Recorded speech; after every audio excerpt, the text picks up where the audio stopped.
Matapos na maudlot dahil sa pandemya, magbabalik na ngayong taon ang Asian Games na isasagawa sa Hangzhou, China mula September 24 hanggang October 8. Kaugnay nito, magbalik tanaw tayo sa naging kampanya ng Philippine team sa quadrennial meet sa Indonesia noong 2018. Si Daryl Oclare sa detalye. Rise and shine, Daryl.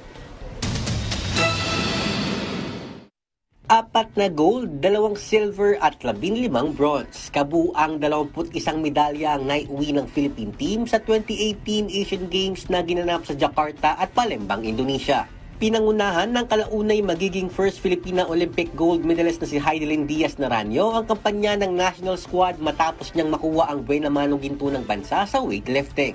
Ngayong taon, target ng Zamboanga native na si Diaz-Naranjo na muling makakuha ng ginto sa Asiad sa kanyang pagsabak sa mas mabigat na under 59 kg category. Malaking kawalan naman para sa Pilipinas ang paglipat ng 22-year-old golfer na si Yuka Saso sa Japan na matatandaang nakasukit ng 2 ginto sa nakaraang edisyon ng quadrennial meet. Magbabalik din ngayong taon ang Filipina skateboarder na si Marjeline Didal na naibulsa ang makasaysayang unang ginto ng bansa sa larangan ng skateboarding sa Asian Games.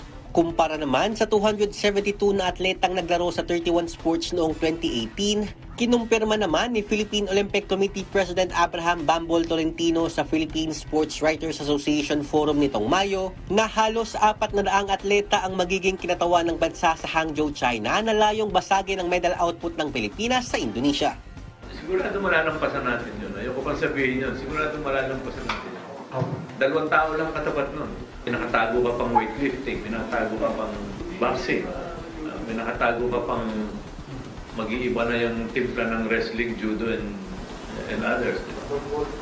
Kabilang pa sa mga bigating atleta na inaasahang makakapag-uwi ng medalya para sa Pilipinas ay ang world's second-ranked pole vaulter na si EJ Obiena, 2-time Olympic gold medalist swimmer Kyla Sanchez at Filipina tennis prodigy na si Alex Ayala. Daryl Oclare, Rise and Shine, Pilipinas.